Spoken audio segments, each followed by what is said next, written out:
उम्मीद थी कि सिलेक्शन हो जाना चाहिए, बाकी 61 रैंक की नहीं थी।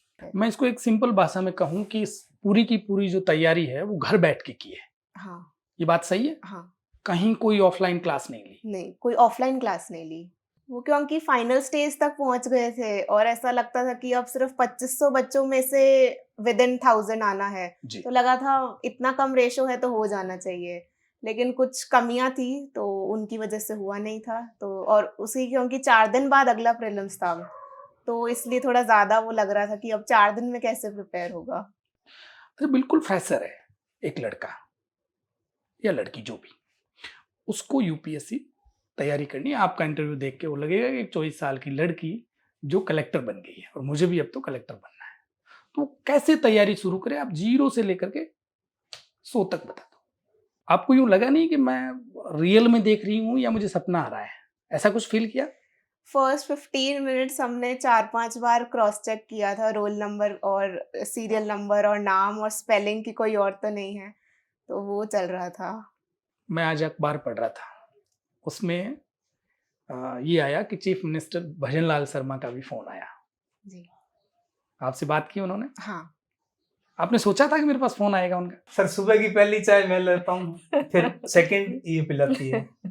तो आज सुबह भी रात को लेट सोए तो मैं उठ गया था 6:30 बजे, चाय बना के दी। फिर हम चाय पी रहे थे, फिर मैंने कहा दूसरी चाय तू गरम कर ला, फिर ढंग से बात करो, कलेक्टर की माँ हूँ मैं, आप नहीं। तो फिर मैं चाय लेके मैंने कहा जी मैडम। जब हम जो चाहते हैं वो नहीं होता तो सुनने को मिलता है कि भगवान ने कुछ और अच्छा सोचा होगा, और जब सही में उससे अच्छा कुछ हो जाता है तो ये स्वर और बुलंद हो जाता है कि भगवान जो भी करता है अच्छे के लिए ही करता है।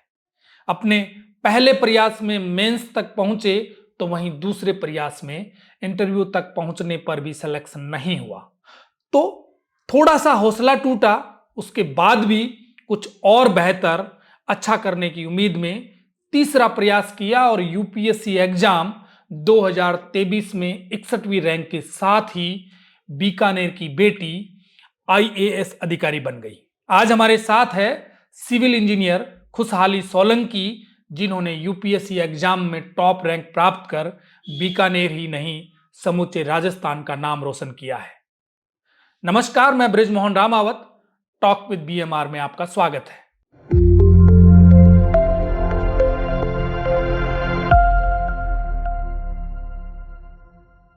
खुशहाली, टॉक विद बीएमआर में आपका बहुत बहुत स्वागत। Thank you. आपका नाम खुशहाली क्यों रखा, इसके पीछे कोई कारण था? इसका कारण था कि पापा ने बोला था कि आफ्टर माय बर्थ जो है फॉर्च्यून्स बहुत फेवर में आ गए थे, तो शायद इसलिए ये नाम रख दिया था। कोई उस समय विशेष घटना हुई? विशेष का तो मुझे एकदम अभी याद नहीं है, पर बोलते हैं कि सब कुछ ही अच्छा हुआ था। अच्छा, जो ये हंसी है ये आपके हमेशा चेहरे पे रहती है या ये कल से कोई स्पेशल आ रही है? नहीं, ये हमेशा रहती है। जब मैं अंदर एंटर कर रहा था तो आप वो डॉग को बाहर निकाल रही थी, है ना, और बहुत सारे लोग आए हुए थे। मैं अंदर आया, मेरे साथ माताजी ने रूम दिखाया कि आप अंदर चलो, तो मैंने पूछा आप माताजी हैं? तो उन्होंने कहा बिटिया, बिटिया तो डॉग निकाल रही है। अच्छा, कल जब रिजल्ट आया, मैं अब यहीं से शुरू करता हूँ बात। आपको था कल कि आज रिजल्ट आने वाला है? मतलब 100% श्योरिटी तो नहीं होती है, पर एक आइडिया लग जाता है कि इंटरव्यू खत्म हुए, टाइम हो गया, तो अब इस वीक में या रिजल्ट आने वाला होगा। किसी ने फोन किया या आप कोई कॉल कर रहे थे और आपको ही पता चला? नहीं, मैंने खुद ने ही पीडीएफ देखी थी, फिर कॉल्स आए थे। जब पहली बार पीडीएफ देखी तो आपने कहाँ से शुरू किया? कई बार क्या होता है, आदमी नीचे से देखना शुरू करे। मैंने फर्स्ट पेज ऊपर से देखा था, सेकंड पेज नीचे से देखा था। सेकंड पेज में नीचे, मतलब सेकंड पेज में फर्स्ट हाफ में ही था मेरा, तो वो नीचे से ऊपर गई थी तो ऊपर मिल गया था। 61 रैंक। हाँ। उम्मीद थी आपको? नहीं, उम्मीद थी कि सिलेक्शन हो जाना चाहिए, बाकी 61 रैंक की नहीं थी। कहाँ तक कर रहे थे कि मुझे यहाँ तक मेरा हो जाएगा? क्योंकि लास्ट टाइम नहीं हुआ था तो एक बार की ऐसी फीलिंग थी कि कहीं भी हो जाए, कि कोई भी रैंक आ जाए, फिर मैं इम्प्रूव कर लूँगी अपने आप। तो वो एक मोटिवेटिंग फैक्टर हो जाता कि कोई रैंक आ गई, फिर अपने आप इम्प्रूव होता रहेगा। पीडीएफ खोला, 61 रैंक पे आपका नाम था। आपको यूँ लगा नहीं कि मैं रियल में देख रही हूँ या मुझे सपना आ रहा है? ऐसा कुछ फील किया? फर्स्ट 15 मिनट्स हमने 4-5 बार क्रॉस चेक किया था, रोल नंबर और सीरियल नंबर और नाम और स्पेलिंग कि कोई और तो नहीं है, तो वो चल रहा था। तो हमने मतलब कौन थे पास में आपके? मम्मी और भाभी थे उस टाइम। अच्छा, आप तीनों देख रहे थे, हाँ। कंफर्म कर रहे थे एक दूसरे से? हाँ, आपका कौन सा अटेम्प्ट है ये? थर्ड। पहले अटेम्प्ट में क्या रहा? फर्स्ट में प्रीलिम्स नहीं हुआ था और सेकंड में प्रीलिम्स हुआ, फिर मेंस हुआ, इंटरव्यू दिया था। तो इंटरव्यू में काफ़ी अच्छे नंबर रहे थे, लेकिन मेंस में कम रहने की वजह से फाइनल सिलेक्शन नहीं हुआ था जी। और अभी फिर फाइनल हुआ। अच्छा, जब लास्ट टाइम, जैसा मैंने पढ़ा है, आपसे भी बात की, तो मुझे पता चला कि लास्ट टाइम जब आपका सिलेक्शन नहीं हुआ तो आप डिप्रेस्ड हो गए थे। वो क्योंकि फाइनल स्टेज तक पहुंच गए थे और ऐसा लगता था कि अब सिर्फ 2500 बच्चों में से विदिन 1000 आना है। जी। तो लगा था इतना कम रेशो है तो हो जाना चाहिए, लेकिन कुछ कमियां थी तो उनकी वजह से हुआ नहीं था। तो और उसी क्योंकि 4 दिन बाद अगला प्रीलिम्स था, तो इसलिए थोड़ा ज़्यादा वो लग रहा था कि अब 4 दिन में कैसे प्रिपेयर होगा। अगर कुछ कमियां रह गई, आपने पॉइंट आउट की, क्या थी उस समय? आपको क्या लगा कि मेरी कहाँ कमी रही? काफ़ी है, जैसे ऐसे में मेरे मार्क्स पहले कम आए थे पिछले अटेम्प्ट में, जी। तो उसमें मैंने खुद को एनालाइज़ किया, तब पता चला कि मैंने ऐसे की इंटरप्रिटेशन गलत करी हुई थी। तो उस पर मैंने फिर इस बार काम किया था, तो मेरे हिसाब से उसमें नंबर ज़रूर बढ़े होंगे। अभी नंबर तो आए नहीं है। हुँ। आपने जब लास्ट टाइम इंटरव्यू दिया, तो इंटरव्यू कैसा गया आपका? इंटरव्यू मेरा लास्ट टाइम का बहुत अच्छा गया था, 184 मार्क्स थे मेरे पिछले अटेम्प्ट में जी। और वन ऑफ द हाईएस्ट थे ये मार्क्स। तो इंटरव्यू मेरा काफ़ी अच्छा गया था, एक्सपीरियंस भी अच्छा था, जो क्वेश्चंस पूछे थे वो मोस्टली मुझे सारे आते थे, तो इसलिए अच्छा गया। पिछली बार बोर्ड किसका था सत्यवती मैम, और इस बार बोर्ड किनका था? लेफ्टिनेंट जनरल राज शुक्ला सर। पहले कुछ एक अपन परसेप्शन तैयार कर लेते हैं कि फलां का बोर्ड आएगा तो अच्छे नंबर मिलेंगे, फलां का बोर्ड आएगा तो अच्छा नंबर मिलेगा। ऐसा कोई परसेप्शन तैयार किया आपने? नहीं, क्योंकि उधर जाके कुछ भी मिल सकता था। अगर ये दिमाग में लेके चलते तो एक बार के लिए घबराहट हो जाती है कि इनका मिल गया तो अब क्या होगा? तो ऐसा लोग बोलते होंगे, बट मैंने कभी ध्यान नहीं दिया था। अब जब इंटरव्यू देने इस बार गई, तो पिछली बार और इस बार में आपने कुछ स्पेशल तैयारी करी? मतलब जैसे यूँ एक बात चलती है कि आप जब अंदर जाते हो तो आपको गेट ऐसे खोलना चाहिए, फिर आपको ऐसे जाना चाहिए, ऐसे बैठना चाहिए, ऐसी कुछ तैयारी करी आपने? वो तो बेसिक जो हैं वो पिछले साल ही कर लिए थे कि किस तरह से गेट खोल के गुड आफ्टरनून या गुड मॉर्निंग करेंगे। पर क्योंकि सेटअप हर रूम का अलग-अलग होता है, जी। तो वो वहाँ जाके ही रूम के बाहर खड़े होके पता चलता है कि अंदर किसका बोर्ड मिलने वाला है।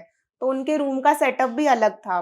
तो खोलते ही 2 मेंबर्स बैठे थे, चेयरमैन सर इधर बैठे थे। तो किस तरह से मुझे गुड गुड आफ्टरनून कैसे ऐसे नज़र घुमा के करना है, वो वहीं ही आएगा, उसकी तैयारी नहीं होगी पहले से। वो वहाँ जाकर के ही पता चलेगा आपको। अब जब अंदर घुसे, तो वहाँ का एनवायरनमेंट कैसा था? बहुत काम और पीसफुल था और सारे सर ने हेल्प करी थी। मतलब वो लोग बोलते हैं कि ये हम आपसे सिर्फ बात करना चाहते हैं, आपको जानना चाहते हैं, तो वो इस तरह से पूरे माहौल को काफ़ी रिलैक्स कर देते हैं। आदमी अंदर जब जाता है तो धड़कनें बढ़ ही जाती है। आपके साथ हुआ ऐसा? क्योंकि पिछली बार का था एक्सपीरियंस, इसलिए इतना डर नहीं था। पिछली बार था ये?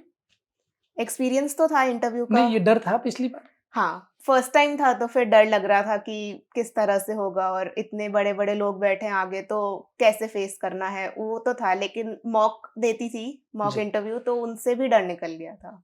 आपसे उन्होंने किस प्रकार के सवाल पूछे? लास्ट ईयर तो पूरा मेरे डैफ बेस्ड था कि मेरी हॉबीज़ और लीडरशिप पोज़ीशन और इन पर। इस बार मुझसे सारा करंट अफेयर्स बेस्ड पूछा गया था। कुछ सवाल डैफ से थे। जैसे मुझसे पूछा गया था कि जो रोहिंग्याज़ हैं, वो अगर माइग्रेट कर रहे हैं इंडिया में, तो उस पे मेरे क्या विचार हैं? एंड इंडिया का स्टैंड क्या है उस चीज़ पर? हमें कैसे डील करना चाहिए उनके साथ में? तो इस तरह से था। फिर जो यूनिफ़ॉर्म सिविल कोड है, तो वो उस पर मेरे क्या विचार हैं? क्या वो लागू होना चाहिए? क्या सेंटर का अलग होना चाहिए, स्टेट्स का अलग होना चाहिए? इस तरह से थे। ये चेयरमैन सर ने पूछे? ये बाकी बोर्ड मेंबर्स ने पूछे थे। सिचुएशनल सवाल पूछे उन्होंने? हाँ, एक पूछा था मुझसे कि अगर मैं कहीं पर एसपी हूँ और वहाँ कुछ दंगे हो जाते हैं, तो कैसे हैंडल हो सकती है चीज़ें, ऐसा। इंटरव्यू ओवरऑल कितने मिनट चला? मेरा 30 टू 35 मिनट्स चला था। जब आप बाहर निकली, तो आपने क्या फ़ील किया कि मैंने लास्ट टाइम भी इंटरव्यू दिया था और इस बार भी दिया है? तो मेरा पिछली बार वाला सही है या इस बार वाला ठीक हुआ है? एक जजमेंट नहीं आ पा रहा था क्योंकि दोनों के टॉपिक अलग-अलग हो गए थे। जी। क्योंकि क्वेश्चंस एकदम अलग हो गए थे तो फिर ऐसा लग रहा था कि अब जज कैसे करना है। तो इसलिए बस ऐसा था कि कॉन्फिडेंट थी मैं जो आंसर्स कर रही थी और सर सामने से नॉड कर रहे थे मेरे आंसर्स पर, तो फिर था कि अच्छा हुआ है। एक एक्सप्रेशन देख के पता चलता है कि हुँ। सामने वाला पॉजिटिव है या थोड़ा-सा कम पॉजिटिव है। हुँ। ये चीज़ें तो पता चल ही जाती हाँ, हैं। ये पता चल जाता। अच्छा, आपको सॉरी बोलना पड़ा इंटरव्यू में? हाँ, कितनी 2 बार? बार मैंने सॉरी बोला था कि ये मुझे नहीं आता है। फिर वो उसी लाइन में सवाल करते हैं या टॉपिक चेंज कर देते हैं? नहीं, अगर सॉरी बोल देते हैं तो वो टॉपिक चेंज कर देते हैं। आपका जो बैकग्राउंड है, वो इंजीनियरिंग बैकग्राउंड रहा है। तो आपके बैकग्राउंड से सवाल पूछे उन्होंने कुछ? इस बार तो नहीं पूछा था मुझसे, लास्ट टाइम सिविल इंजीनियरिंग पर पूछे गए थे। हुँ। आपकी स्कूलिंग बीकानेर हुई? हुँ। 10th तक सोफिया स्कूल में सोफिया सीनियर सेकेंडरी स्कूल, और 12th फिर कहाँ से करी? दिल्ली पब्लिक स्कूल से। बीकानेर से ही। हुँ। उसके बाद ग्रेजुएशन आपकी? एनआईटी सूरत, बीटेक सिविल इंजीनियरिंग। आपने इंजीनियरिंग में एडमिशन लिया, तो उस समय आपका क्या मानस था कि मुझे इंजीनियरिंग लाइन में जाना है या कुछ अलग करना है? एक आइडिया था स्टार्टिंग से कि ये करना है, फिर इंजीनियरिंग क्योंकि ग्रेजुएशन तो कंपल्सरी होती ही है। हुँ। तो क्योंकि घर पे सब सिविल इंजीनियर्स हैं तो मैंने सोचा इसी में कर लेते हैं, और फिर अब करनी है सिविल इंजीनियरिंग तो कहीं बेस्ट इंस्टीट्यूट से करेंगे, तो फिर आईआईटी जेईई वाला पेपर दिया था तो इसलिए एनआईटी में हुआ था। तो जी। वहाँ जाके फिर, और क्योंकि वहाँ भी मैं स्टोरी सुनती थी, सूरत में भी एक आईएएस रहे थे पहले जिन्होंने बहुत अच्छा काम किया था, तो उनकी स्टोरी सुन के भी काफ़ी इंस्पायर हुए थे। उनसे मिले आप? नहीं, वो अब दूसरी जगह पोस्टेड थे। क्या नाम था उनका? सूर्य कुमार राव सर थे। अच्छा, कभी मिलने का मौका नहीं मिला नहीं। उनसे। तो मैं ये फर्स्ट एक पूछूं कि आपका मतलब कब ये ख्याल आया कि मुझे आईएएस बनना है? तो सूर्य कुमार राव का नाम ले सकते हैं या इसके अ, अलावा और भी कुछ रहे हैं? नहीं, इसके अलावा जैसे मम्मी पहले जिला परिषद में थे, तो वो रूरल एरियाज़ विज़िट पे जाया करते थे। जी। तो फिर मैंने भी जाना स्टार्ट कर दिया था और यही मेरा इंटरेस्ट था डैफ में जो मैंने फ़िल किया था। तो वहाँ पर जाके हम जब लोगों से बात करते थे और उनके प्रॉब्लम्स के बारे में जानते थे, फिर हम खुद से एक सॉल्यूशन प्रपोज़ करते थे, उनको पसंद आता था तो इम्प्लीमेंट करते थे। तो इससे एक वो हुआ कि इसी को एक करियर बेस्ड ऑप्शन की तरह चूज़ करने पर सिविल सर्विसेज़ में जाना सही रहेगा। अच्छा, मम्मी के साथ आप कई बार जाती थी। हुँ। मम्मी आपकी एक्स है ना अभी? हाँ, पापा आपके एक्स है ना? हाँ, दोनों सिविल इंजीनियर हैं? हाँ, तो इसीलिए आपने ब्रांच सिविल ली? हाँ। ये भी एक कारण था? भैया भी सिविल इंजीनियर हैं। अच्छा, ब्रदर भी आपके सिविल इंजीनियर है। आप एक ब्रदर है कि बहन है? हाँ। किसी एक आईएएस का नाम लें जिनसे आप सबसे पहले मिली हो, आप उनसे अट्रैक्ट हुई हो कि यार ये जॉब तो ठीक है। राकेश वर्मा सर हैं, उन्हीं से ही मैंने गाइडेंस लिया था कोचिंग के थ्रू। तो अच्छा। वो 1981 बैच के ऑफिसर हैं। उन्होंने मोटिवेट किया हाँ, आपको? हाँ। अच्छा, कोई एक घटना ऐसी जिसने आपको पूरा जीवन बदल के रख दिया हो कि नहीं मेरे को इंजीनियरिंग नहीं करनी, अब मुझे तो सिविल सेवा में जाना है? एक पर्टिकुलर घटना नहीं है, वो शुरू से क्योंकि मम्मी-पापा को काम करते देखा था गवर्नमेंट फील्ड में, फिर ये रूरल एरियाज़ की विज़िट हो गई है। वहाँ जाके ऐसा लगता था कि काफ़ी चीज़ें कर सकते हैं यहाँ इस फील्ड में, क्योंकि डाइवर्सिटी बहुत ज़्यादा है, कभी एजुकेशन में, कभी मेडिकल एंड हेल्थ में, कभी एकदम इरिगेशन में, कुछ अलग-अलग कर सकते हैं, एक जगह नहीं रहना है। तो वो एक था मोटिवेटिंग फैक्टर कि डाइवर्सिटी है, तो इसलिए करते हैं। अच्छा, थोड़ी-सी बचपन के बारे में बात कर लेते हैं। बचपन कैसा रहा आपका? अच्छा रहा था काफ़ी। स्कूल में भी काफ़ी ज़्यादा मेरे 10 सीजीपीए थे क्लास 10 में, तो पढ़ाई की तरफ काफ़ी रहा है हमेशा से, एक अंदर से ही मोटिवेटिंग फैक्टर कि करना है। अगर कुछ भी कर रहे हैं तो उसमें एक्सेल करने की कोशिश करनी ही है। तो इस तरह से बचपन में भी पहले मैं बास्केटबॉल खेलती थी, फिर बैडमिंटन खेलना चालू किया था। तो स्कूल के थ्रू ये प्लेटफ़ॉर्म मिलते रहते हैं, तो जी। डिस्ट्रिक्ट लेवल पे भी मैंने एक बार बैडमिंटन खेला था, सोफिया स्कूल की तरफ से ही। तो उसमें भी रनर अप रहे थे, तो अच्छा रहा था काफ़ी। अच्छा, ड्यूरिंग इंजीनियरिंग आपने ये गेम स्टार्ट रखा या हाँ, इंजीनियरिंग में भी मेरे पास 2 मेडल्स हैं इसके, रनर अप के। बैडमिंटन के? बैडमिंटन हुँ, इंटर ईयर कॉम्पिटिशन्स होते थे हमारे, हुँ। तो उसमें जीते तो थे। आपकी हॉबी यही है? हॉबी प्राइज़ वाले में हाँ, ये डाला था मैंने, बैडमिंटन हॉबी भी है। अभी थोड़ा कम हो गया था पढ़ाई की वजह से खेलना, पर अब वापस स्टार्ट करना है। तो आपका ये वॉक या कुछ और एक्स्ट्रा फिजिकल एक्टिविटी करते थे आप? हाँ। जब आप तैयारी कर रहे थे इस यूपीएससी की? हाँ, तब वो क्योंकि बहुत ज़रूरी होता है, मेडिकल भी लिमिट्स होती हैं बीएमआई वगैरह की, तो इस वजह से सब कुछ मेंटेन तो रखना ही था, तो उसकी आपने करती क्या थी मैं। क्या किया? कार्डियो करती थी मैं, जैसे वॉकिंग करने जाती थी, रनिंग करती थी। एक बात चलती है कि भाई जिसको यूपीएससी क्रैक करना है उसको 18 घंटे 20 घंटे पढ़ना पड़ता है। आपका शेड्यूल क्या रहता था? स्टार्टिंग जब मैंने करी थी, जब एकदम 2020 में करी थी। सीरियस तरीके से, या हाँ। उससे पहले भी कुछ कुछ चल रहा था? 2019 में भी जैसे कभी-कभी थोड़ी बहुत एनसीईआरटी पढ़ लेती थी, उतना सीरियस नहीं था। पर 2020 में जब से मैंने ऑनलाइन चीज़ें चालू कर दी थी, तो तब क्योंकि सब कुछ नया-नया था, पहली बार मैं सब्जेक्ट्स पढ़ रही थी, इकोनॉमिक्स वगैरह, तो मेरे को काफ़ी इंटरेस्ट आ रहा था। तो इस वजह से हो जाता था 12-12 घंटे, क्योंकि वीडियोज़ देखने होते थे उस टाइम पे, तो वीडियो फिर चलते रहते हैं, सुनने में मज़ा आता था। तो इसलिए 12 घंटे तक हो जाता था। फिर जैसे एक बार मेरा सिलेबस हो गया है, तो अब सिर्फ रिवीजन करना है, अब जो लिख लिया है ऑलरेडी, तो उसको फिर 6 से 8 घंटे अगर डेली के दे पा रही थी, तो उतने में हो जा रहा था। नोट्स आपने खुद बनाए? हाँ। कोचिंग करी आपने कहीं? ऑनलाइन करी थी। ऑफलाइन कहीं नहीं करी? नहीं, ऑफलाइन नहीं करी। ऑनलाइन किसकी की? ऑनलाइन स्टार्टिंग का 1 डेढ़ साल मैंने अनअकैडमी से किया था, foundation course. Foundation course. Hmm. और उसके बाद में काफ़ी ज़्यादा, मतलब जैसे विज़न आईएएस की मैं मंथली मैगज़ीन पढ़ लेती थी, और बाकी टेस्ट सीरीज़ जैसे टेलीग्राम चैनल पे होती हैं, तो टेस्ट सीरीज़ देती थी। बाकी द आईएएस हब है, वहाँ पे पीयूष सर की मैंने एथिक्स की क्लासेस करी थी, एसए की क्लासेस करी थी। तो इस तरह से 2-3-4 अकेडमीज़ के थ्रू मैं जुड़ी हुई थी। जिनके फ्री इनिशिएटिव्स भी थे काफ़ी ज़्यादा, और कुछ पेड भी थे, तो उन दोनों को कर लेते थे। मैं इसको एक सिंपल भाषा में कहूँ कि इस पूरी की पूरी जो तैयारी है वो घर बैठ के की है। हाँ।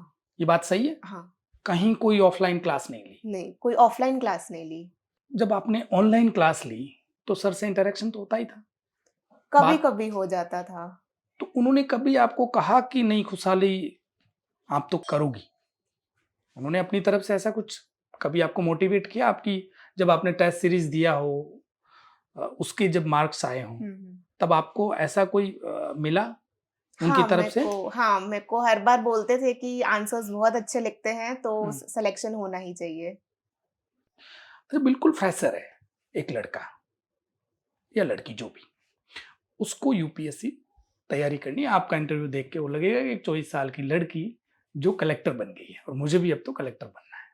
तो कैसे तैयारी शुरू करें? आप 0 से लेकर के 100 तक बता दो, अ, बहुत सब सिंपल भाषा में। सबसे पहले तैयारी चालू करने के लिए देखना होगा कि सिलेबस क्या है।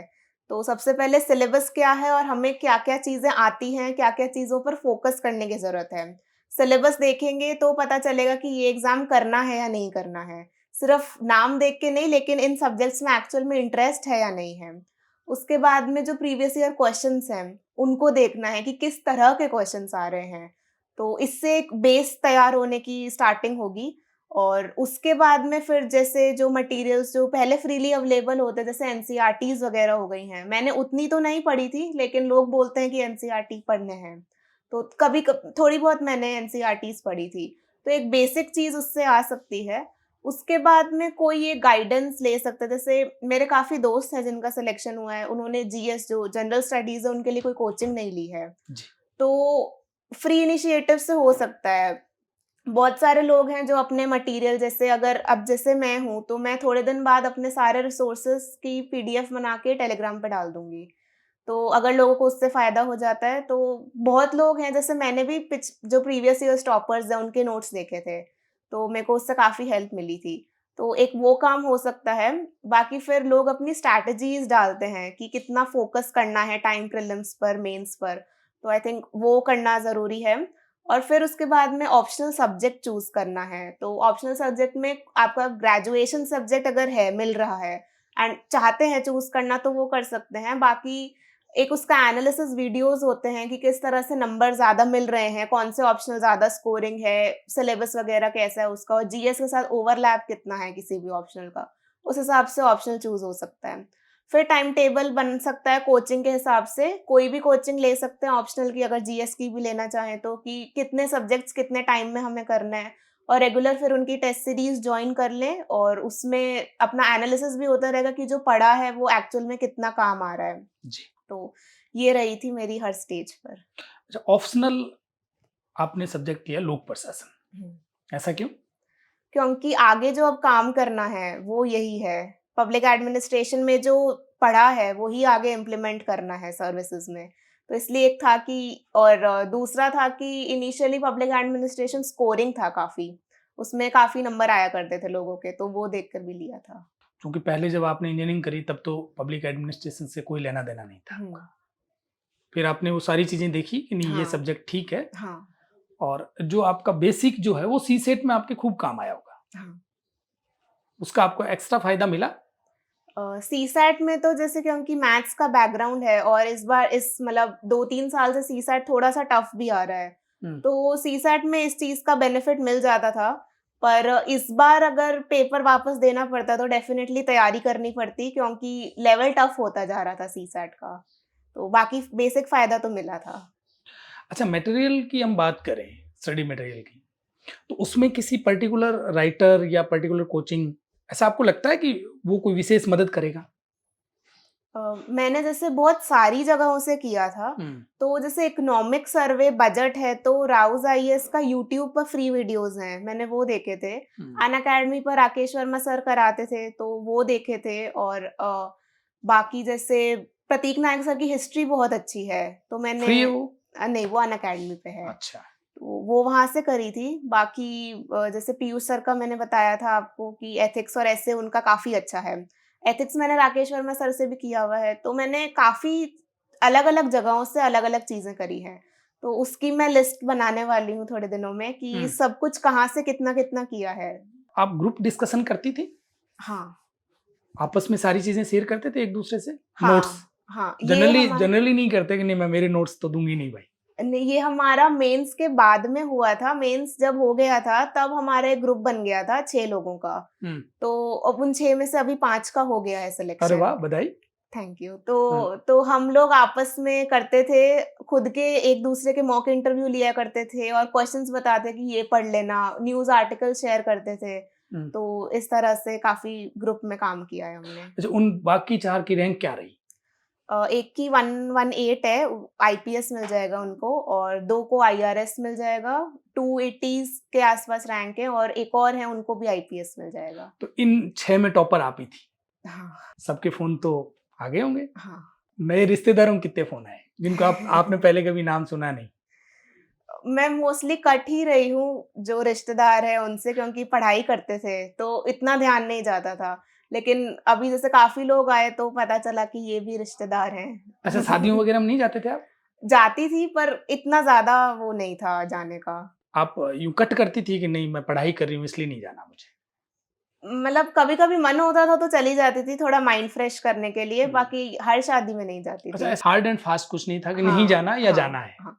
तो जब मन हुआ तो मन चले हुआ गए। तो चले गए। मैं आज अखबार पढ़ रहा था, उसमें ये आया कि चीफ मिनिस्टर भजनलाल शर्मा का भी फोन आया। जी। आपसे बात की उन्होंने? हाँ, आपने सोचा था कि मेरे पास फोन आएगा उनका? नहीं, कैसा लगा? बहुत अच्छा लगा बात करके। अच्छा, कितने कॉल आ गए सारे? काफ़ी के आए थे, एमपी साहब का भी आया था और लॉ सीएम मिनिस्टर साहब। अर्जुन राम जी हाँ का। जी। हाँ। और सीएम साहब का भी आया था, फिर दोस्तों के भी बहुत फ़ोन आए थे और रिश्तेदारों के भी बहुत फ़ोन आए थे। बहुत अच्छा लगा था। अच्छा, ऐसे फोन भी आए होंगे जिन्होंने कहा कि हमें तो पहले ही पता था खुशहाली कुछ तो करेगी, हाँ। कुछ बड़ा करेगी। हाँ, कितने फोन आए ऐसे? ऐसे भी थे, 10-15 तो थे। अच्छा, ऐसा भी हुआ कि कोई आपके साथ पढ़ने वाला जिनका फोन नहीं आया, ऐसा भी हुआ? नहीं, सबका आ गया। आप ये कंप्लीट यदि किसी को श्रेय देना चाहोगे, किसको दोगे? कंप्लीट तो नहीं है, सबको जाता है, भैया को, भाभी को, मम्मी-पापा को क्योंकि उन्होंने काफ़ी हेल्प किया है। लास्ट टाइम भी अगर नहीं हुआ था तो एज़ अ मोटिवेटिंग फैक्टर कि कोई नहीं 4 दिन पढ़ ले फिर आगे प्रीलिम्स दे लेना। तो वो सब मोटिवेट इन्हीं लोगों ने किया था, बाकी मैं एकदम बैठ गई थी कि अब नहीं करना। तो उस टाइम जो एक फ़ोर्स जो एक पुश मिला था मुझे वो फैमिली की वज़ह से ही मिला था। तो इन चारों को ही है पूरा। तो ये आपको बाहर लेके आते थे इस हाँ। डिप्रेशन की स्थिति से। हुँ। तो आपके ये डीमोटिवेट मतलब आप कभी-कभी हो जाते थे बीच में या पर्टिकुलर उसी समय हुए थे? पर्टिकुलरली उसी समय हुई थी क्योंकि एक दिमाग में तो था ही कि करना ही है, तो बीच-बीच में ऐसा नहीं होता था कि पढ़ाई से थक गए। कभी-कभी अगर लगता था कि आज के लिए इतना हो गया है तो कहीं घूमने चले जाते थे। तो थोड़ा ऐसे माइंड फ्रेश करके अगले दिन से वापस चालू कर देते थे। तो ऐसा ज़्यादा कोई डीमोटिवेटिंग बीच में नहीं था। अच्छा, जब भी यूँ हुआ तो आपका बात करने का किससे मन होता था? माँ से, पिताजी से? हाँ, इन सब से ही करती थी, बाकी दोस्तों से कर लेती थी। मॉक इंटरव्यू तो आप अपने ग्रुप में कर लेती थी। कभी माँ, पिताजी आपको कुछ पूछते थे कि भई कहाँ तक आपका कोर्स पूरा हो गया? क्या हुआ? चलो बताओ, आज मैं इस सब्जेक्ट पे आपसे बात करती हूँ या करता हूँ, जैसा भी। हाँ, इंटरव्यूज़ के टाइम पर ही जैसे अब बीकानेर का भी जानना ज़रूरी होता है, राजस्थान का भी, तो जो अपने लोकल न्यूज़पेपर्स आते हैं, हुँ। तो मम्मी-पापा और रोज़ पढ़ते हैं उनको। तो इस वजह से आप मेरे को बता देते थे कि ये आया है, इसको पढ़ लेना, या फिर भैया कभी-कभी भेज देते थे कटिंग उसकी व्हाट्सएप पे कि इसको पढ़ लेना, ये अच्छा है। तो इस तरह से फिर मुझसे पूछ लेते थे कि ये पढ़ लिया क्या? बताओ इसके बारे में क्या-क्या है? तो सारी चीज़ें डिस्कस होती। हुँ, अच्छा, मेरा एक अंतिम सवाल है। कभी मार पड़ी है आपको मम्मी-पापा से? नहीं, कभी नहीं? नहीं। इसके साथ एक बात और बता दूँ, आपने अब तक कितने एग्ज़ाम दे लिए? किस-किस परीक्षा के एग्ज़ाम दे लिए? मेरा यूपीएससी ही फ़ोकस था। अच्छा, तो इसके अलावा आपने कभी कुछ नहीं दिया? यूपीएससी का ही ईपीएफओ का पेपर होता है। हाँ। तो लास्ट टाइम क्योंकि इसमें नहीं हुआ था तो मैंने ईपीएफओ साथ में दे दिया था। हुँ। तो मेरा अभी उसका भी इंटरव्यू है। तो अच्छा, पर उसमें मेंस वो हाँ, क्लियर कर लिया, उसका रिटन क्लियर हो एग्ज़ाम गया था। क्लियर। हाँ, हुँ। तो इसलिए अभी उसका भी इंटरव्यू था आगे। इसके अलावा आपने आईएएस या और कहीं नहीं दिया? नहीं, और नहीं दिया था। आपका टारगेट यूपीएससी था। हुँ, ये है खुशहाली के पिताजी राजेश सोलंकी जी, एक्सिन हैं। ये इनकी माताजी हैं संगीता सोलंकी जी। आप भी एक्सिन हैं। ये ब्रदर है पुलकित जी, वो भाभी हैं। तो राजेश जी, क्या फ़ील कर रहे हो आप? सर ऐसा कोई मेरे पास शब्द नहीं है जो मैं आपको बता सकूं कि क्या फीलिंग हो रही है मेरी। बहुत अच्छा लग रहा है और जैसे सारे सपने पूरे हो गए हों, ये फीलिंग आ रही है अभी मेरे को। जब रिजल्ट आया तब आप बीकानेर नहीं थे। मैं बीकानेर नहीं था। सबसे पहले फ़ोन किसका आया आपके पास? श्रीमती जी का। श्रीमती जी आया सर। उसके 2-5 क्या सेकंड बोला? बाद बोला क्या इन्होंने? सही बता दूं? हाँ, बिल्कुल सही बताइए। मैं साइड पे था, मेरे फ़ोन थे दोनों गाड़ी में। जी। इन्होंने 2-3 बार रिंग की, फिर इन्होंने मेरे ड्राइवर के फ़ोन पे रिंग की। तो ड्राइवर लेके आया, फिर ये सीधा ही डाँटते हुए, फ़ोन क्यों नहीं उठा रहे हो? आपको पता है आपकी बेटी पास हो गई। तो ये हुआ सर। फिर आपने क्या बोला? बस फिर मैंने कहा फिर ठीक है, डाँट मंज़ूर है। अच्छा, वो कलेक्टर की माँ हो, वो बात और बताओ। सर सुबह की पहली चाय मैं लेता हूँ, फिर सेकंड ये पिलाती है। तो आज सुबह भी रात को लेट सोए तो मैं उठ गया था 6:30 बजे, हाँ। चाय बना के दी। फिर हम चाय पी रहे थे, फिर मैंने कहा दूसरी चाय तू गरम कर ला। तो ढंग से बात करो, कलेक्टर की माँ हूँ मैं, आप लेके आओ। तो फिर मैं चाय लेके मैंने कहा जी मैडम मैं लेता हूँ। संगीता जी, आप बताओ जी। कुछ अपने एक्सपीरियंस शेयर करो। मैं तो बहुत प्राउड फील कर रही हूँ। मुझे ये तो पता था कि सिलेक्शन होगा, लेकिन रैंक 61 आई है, उसको लेके बहुत खुशी हो रही है, जिसको मैं अभी फिलहाल शब्दों में बयान नहीं कर सकते उसको। बहुत खुश है पूरा परिवार, पूरा मतलब हमारा सबका नाम रोशन किया है, बीकानेर का नाम रोशन हुआ है। आप भी एक महिला अधिकारी हैं, जी बेटी आपकी कलेक्टर बन गई। जी। आपका क्या रहेगा कि कलेक्टर पोस्टिंग के बाद बेटी इस क्षेत्र में स्पेशल काम करें, ऐसा कुछ रहेगा आपके? मेरा रहेगा, क्योंकि मैं रूरल एरिया से टच में रही हूँ, तो मेरा ये रहेगा, और इसका भी इंटरेस्ट है, तो रूरल उसमें डेवलपमेंट में है। मैं चाहूंगी कि गांव के विकास की तरफ ही पूरा ध्यान दे, पूरा इसका इंटरेस्ट भी है और सोच भी है कि अभी भी आज भी जब मैं इसको लेके पहले गांव की विजिट की थी, तो स्कीम बहुत है जो राज्य सरकार की, केंद्र सरकार की, लेकिन अभी भी गांव में जो है सबको पूरी इसकी जानकारी नहीं है और उसका वो लाभ नहीं उठा पा रहे जी। तो योजनाओं का पूरा उनको जानकारी मिले और उसका लाभ उठा सके। तो मैं चाहती हूँ कि गांव की तरफ इसका ध्यान ज्यादा रहे। खुशहाली ने बताया कि वो आपके साथ जाती थी गांव में। हाँ बिल्कुल बिल्कुल, वहीं से इंटरेस्ट हाँ डेवलप वहाँ से इंटरेस्ट इसका डेवलप हुआ, क्योंकि मैं पंचायती राज में रही तो वहाँ मैं जाती रही लगातार, तो शुरू में इसको बताती थी मैं, तो फिर धीरे कई बार ये भी मेरे साथ में चली, वहाँ पे इसने देखा, वहाँ सीधे गांव वालों से, नरेगा लेबर से, सबसे जो मूल इसने जो चीज समझी ये कि इन लोगों को अभी पूरी जानकारी नहीं है, तो इसका तब से इंटरेस्ट।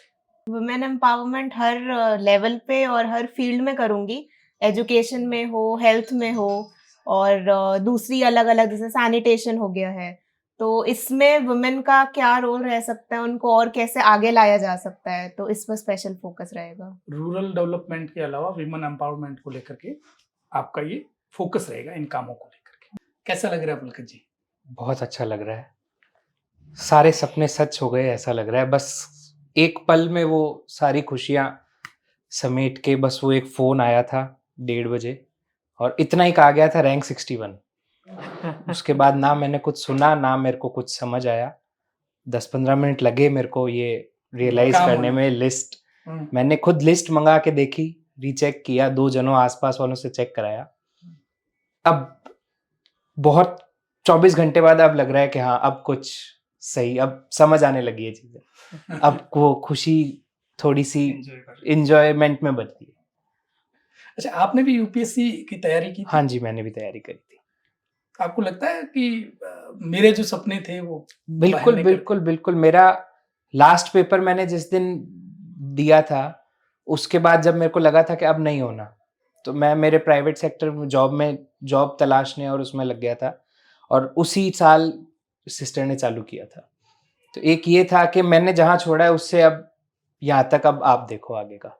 और इसने तो एक यूपीएससी का बीज पढ़ना ब्रदर का है कारण कि ये तैयारी कर रहे थे, वहां से चीजें आती गई, ऐसा भी एक कारण था? ऑप्शनल भी क्योंकि भैया ने ले रखा था पब्लिक एडमिनिस्ट्रेशन। अच्छा, वही सब्जेक्ट तो आपने मैंने ले वही ले लिया। अच्छा, हमारे जो इंडियन कल्चर है ना, वह ननंद और भाभी की आपस में कम बनती है। आपके रिलेशन कैसे हैं? सिस्टर्स की तरह लगते हैं। कभी इन्होंने मुझे ऐसा फील भी नहीं किया कि मेरी ननंद है, या फिर मुझे ऐसा कभी फील ही नहीं हुआ। जो इनका नेचर है बहुत ज़्यादा पोलाइट है, तो फील भी नहीं होने दिया इन्होंने मुझे कभी। मतलब ननंद की तरह इन्होंने बिहेव भी नहीं करा कि मुझे लगे कि ये ननंद है। तो आप जब कल रिजल्ट आया तो आप तीनों साथ देख रहे थे, मदर इन लॉ, खुशहाली और आप। आपको था कि इस बार कुछ होगा?